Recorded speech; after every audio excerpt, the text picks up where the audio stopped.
Hey, good people. This is the Confessions of a Nail Tech podcast. I'm your host, Rashida H. Muhammad, nail tech affectionately known as Ra. I have so much to share with you this evening. Welcome. Let's get started.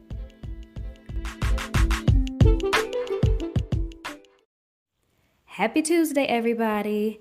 I hope your day was wonderful, and I hope you are staying cozy and safe and clean and disinfected during this quarantine time. I know I am. I have to, especially in my profession. And I just want to give a special shout out to all our essential workers. You rock. You make the world go round. You are not forgotten. I love you. So the topic tonight is knowing your worth.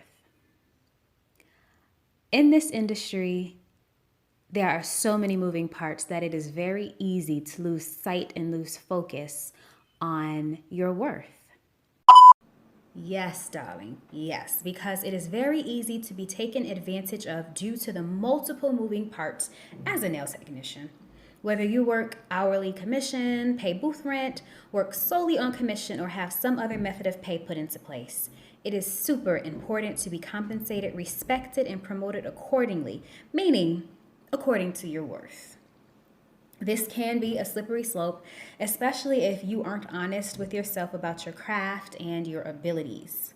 A nail tech's job, first and foremost, is to provide safe, sanitized nail care and nail enhancement services. Point blank. We do not take a Hippocratic oath. We don't swear on a Bible. We provide nail services. However, as a good nail tech, who has wonderful customer service, something I borrowed from the hospital's good bedside manner. Skilled in a variety of techniques, educated in products and harmful chemicals according to laws and regulations, as well as the MSDS charts. And the list goes on for miles. So listen up and listen good.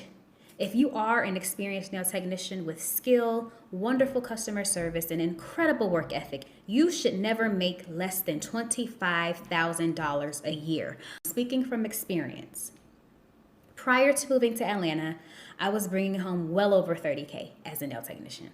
I was making $30,000 based off the services alone, and then an insurmountable number of tips. The salary truly depends on the traffic in the clientele. So if you give a high volume salon, then naturally your nail techs make more money. However, if you're in a moderate to low volume, then, well, the results are obvious. So what do? Move on. Do not stress yourself over side hustles when you love what you do. That should be the breadwinner. I believe that side hustles should be just that, passive income, money that's nice to have, but not a necessity to pay your bills. Your main job should take care of all of that. And it's hard as a nail technician. It's hard as a skilled service worker when you're working in an industry like nails. However, it also really depends on where you work, which salon, the foot traffic, the appointment book, the reputation of the salon. And honestly, honest to truth, knowing your worth and understanding when you're being taken advantage of in this is key in a lengthy nail technician career. I came into this business in 2012, 2013, and over the last 8 years, I have seen a drastic change in the way that nail techs handle their business, the way that we're being marketed, and even our recognition. In the beauty industry, once you think beauty, you automatically think hair, barbering, makeup. People seldom think about nails, at least what I've noticed. But in this industry, you want to make sure that your business is tight and in order. All of your I's are dotted, all of your T's are crossed.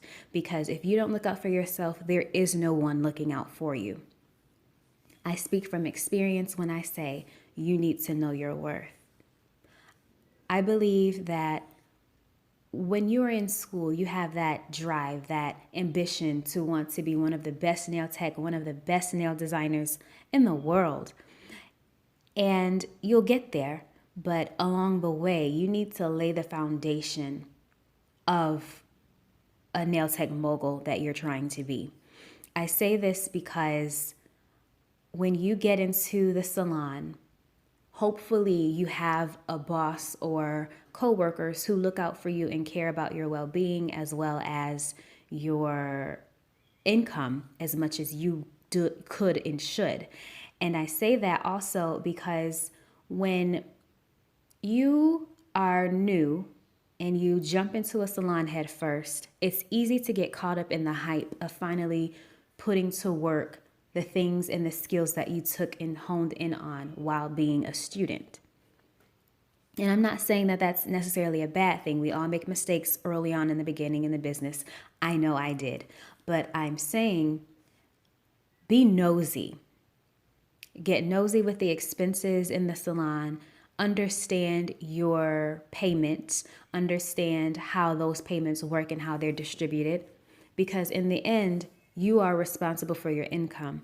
Yes, a large part of that relies on your clientele and your client base and how well you market yourself and essentially how well you are as a service worker.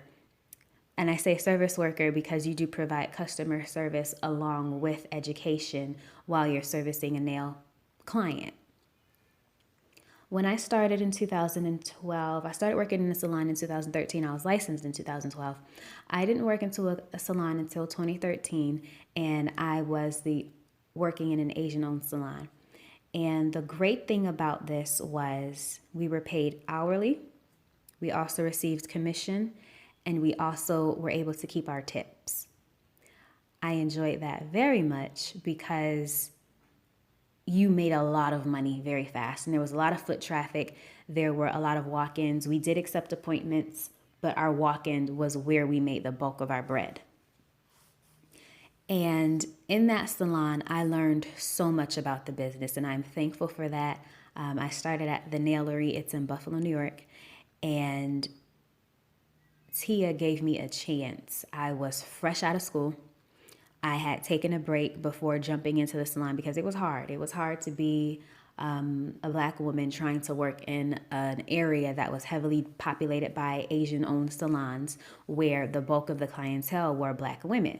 So when I started, it was rough. You cut your teeth, and that truly did build. That was part of the building blocks that created me. And you learn to have tough skin.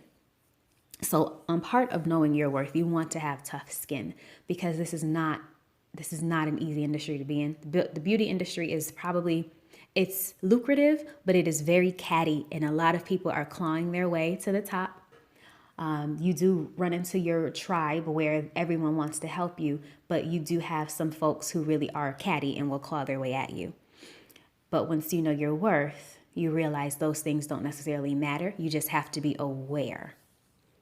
So if we are putting bullet points to the steps of knowing your worth, I would certainly say awareness and cutting your teeth and having tough skin has to be on that list of knowing your worth, the things that help build you to being the person that you are, who does not become taken advantage of, because you know what you can do, what you're capable of, and you know what you have survived. So after working in that salon for some time, I began to wonder if I could do this thing on my own. Yes, it's very possible. And once I left that salon, I became a traveling nail technician. And it takes a certain leap of faith to do something like that, because when I left that salon, I had clients who actually did follow me. They wanted to know what I was doing, if I was working in another salon. And honestly, I had taken some time off to finish school, to get my bachelor's degree. And I wanted to still have that freedom and flexibility to be in control of my own income. So I did that. I started Pinky Promise. It was a mobile nail salon. I had my own tax ID number, and I was ready. I was filing taxes on the business, and business was good. Business was good. And in that regard, I knew my worth. I knew what I was capable of. Having that taste of freedom to be responsible over your own expenses, your own income, and how you market yourself was enticing. It fueled me to want to continue on the spirit of entrepreneurship. So once I moved to Atlanta, I became licensed here. I'm also a licensed nail technician in the state of Georgia as well as the state of New York, both in very good standing. And when I moved here, I started working in a Black-owned salon. Now, that experience was completely different because in the beginning, I felt like I found my tribe. I knew I found my tribe because the owner and I clicked immediately.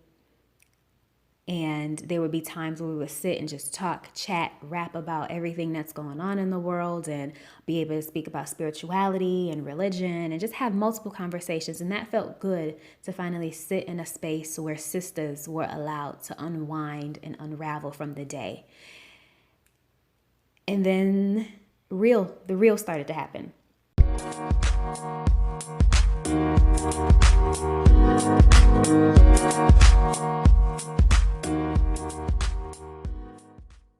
When I moved to Atlanta, I was working commission 50-50. And while it sounds good and it's feasible, it's doable, when you hit a slow season, it will hurt your pockets. Now, working 50-50 commission, we're going to do some math here. If I make $1,800 that week, I am only taking home $900. Of that $900, I am still responsible for my own utensils. I am still responsible for my own acrylic.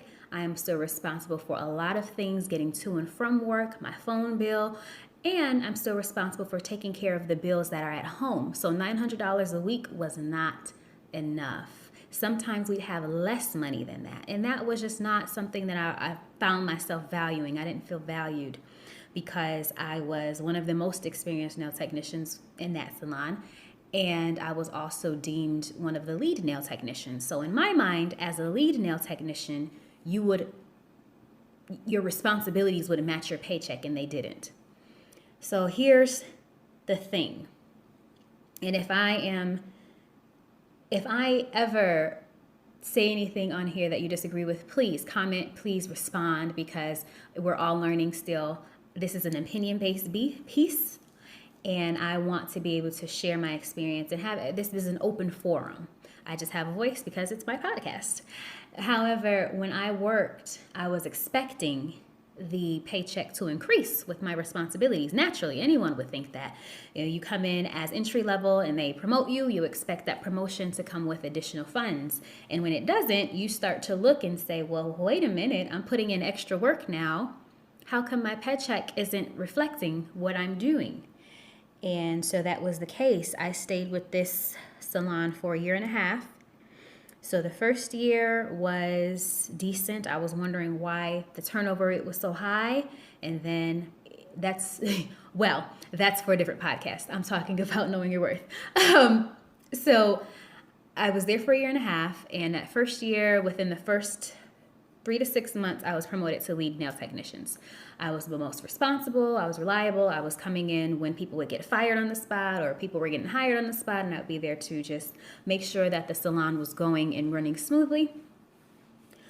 I was often mistaken for the owner at some points, and which was good and bad, because even though I was still just a nail technician, the way I carried myself, I have executive level leadership, I'm assuming.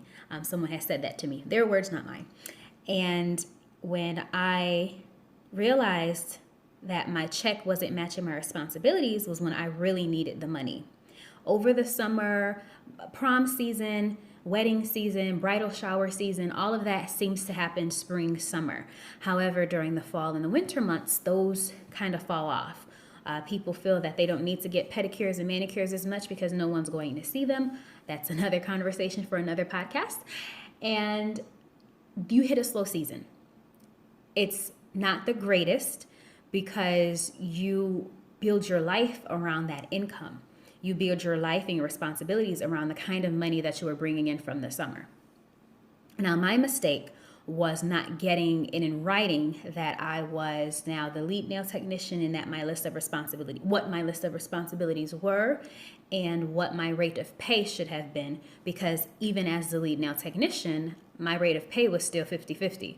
I was still responsible for doing 100% of the work, but having 50% of my earnings taken. That didn't feel good. And I felt like I was stuck at one point. So then I started to venture out to do other things. I picked up a side job, which eventually became the job to pay for bills that my first job could not pay for. And typically, any smart person would, when your first job no longer suits you, you leave, right?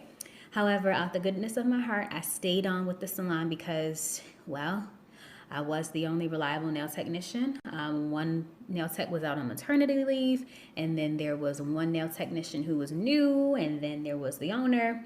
So really, there were only 3 people in rotation, and one nail technician who used to work there who would come in sparingly. But that created a strain on my pockets still, because here I am sitting in the salon for days on end with no income, or sometimes $0 to $25 income. And even then, that $25 was put in half. So I'm really only making $12. It makes you start to reconsider and reevaluate your work situation. So I stayed the rest of that year. And then when the second year came around, I noticed a trend. I noticed that fall and winters were really bad. And then I noticed that spring and summers were really good. However, I have worked in other salons where we're good all year, all season. I was trying to give this salon a chance, and I didn't know my worth.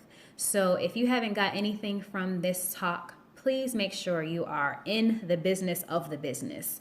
If you are working somewhere, you have a right to know the ins and outs of everything that is coming in and coming out, because it does affect your paycheck. If you have questions about how much the bills are, if you have questions about how much inventory is, ask, because as a contract worker, you are responsible for reporting your own taxes. You're responsible for reporting your own deductions. You're responsible for a shit ton of things. Pardon my language. You're responsible for a shit ton of things that I wish I had known before signing on as a contract worker.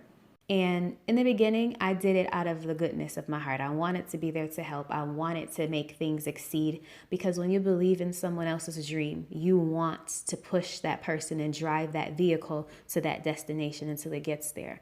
But sometimes you run out of gas and you're looking for a boost. And because I knew my worth, I did as much as I could as far as my marketing on social media. I will always have customer service as my top priority. And so in that, I had a pretty decent clientele because of my customer service, because of my touch. A lot of clients would tell me I have a certain touch, I have a certain spirit. And I appreciate that, because I know what I do is a ministry. And I stayed on about a year and a half. And within year 2, when almost that second year mark, I realized that the slow season is really slow. And prior to, I had made it known that I would need to start spending less time at the salon so that I could pick up a side hustle. And I'm not saying there's anything wrong with a side hustle. However, I firmly believe that a side hustle should be for play money, or a side hustle just so that you have extra income. I believe your primary source of income should be able to pay your bills. Your side money, that's for your savings, that's for your play money. But I found that my side hustle became a necessity. I needed that money in order to maintain my bills, and that didn't sit well. And again, my responsibilities at this job began to outweigh my paycheck. Now at the time, I started thinking about going back to school to get my master's degree. I want to give a major shout out to the Trill MBA show, Miss Felicia Ann Rose Inuha. I started listening to her podcast, and I started to think, how can I bring corporate into the nail salon industry?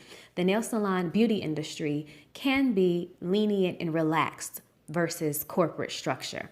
And I wanted to figure out, how would I approach this situation at a corporate mindset to increase my paycheck without ruffling feathers, and or make my humble exit from this salon. So I listened to a few of her shows and I was inspired. I actually applied to go and get my master's in business administration. More news on that soon. But as I listened, I became inspired, and a lot of the signs started to fall into place. A lot of things started to fall into place for me that said, it's time to make your humble exit, because my demands weren't being met. My needs were being heard, but they weren't being met. And I received a paycheck that wouldn't cover my rent.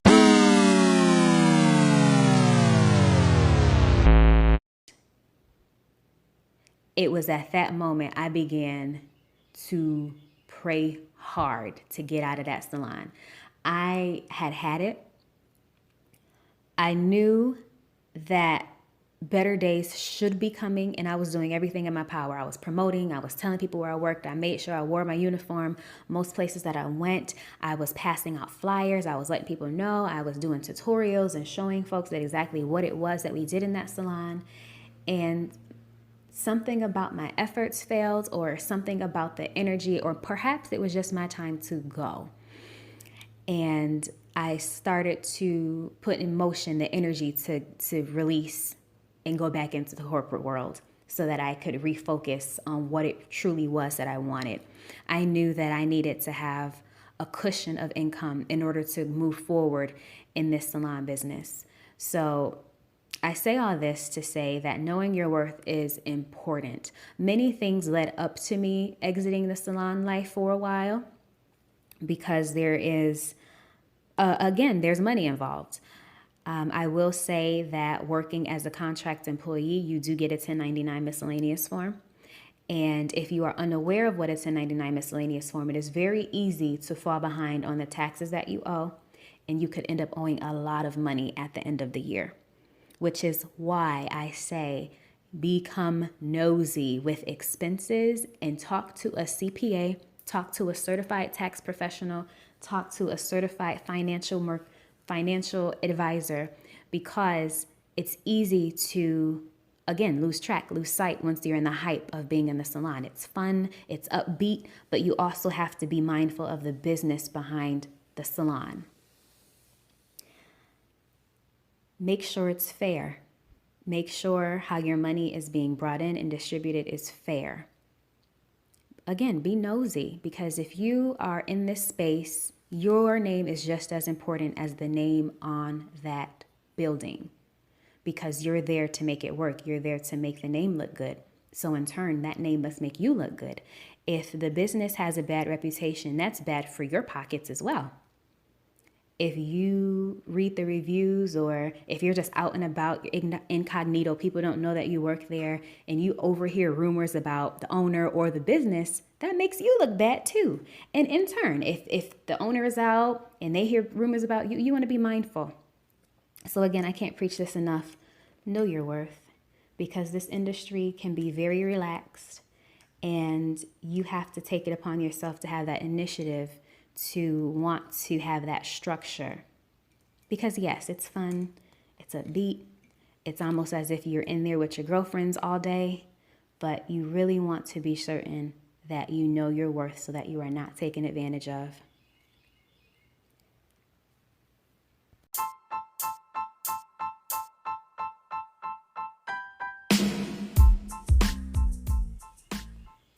Thank you for tuning in with me for my first podcast.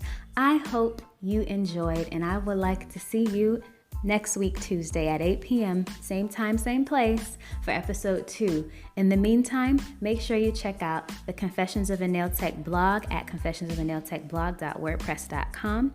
Also, check me out on social media across the board. It is at Nails by Ra, one word. And make sure you check me out at nailsbyra.com. Hope to see you soon. Spread the word.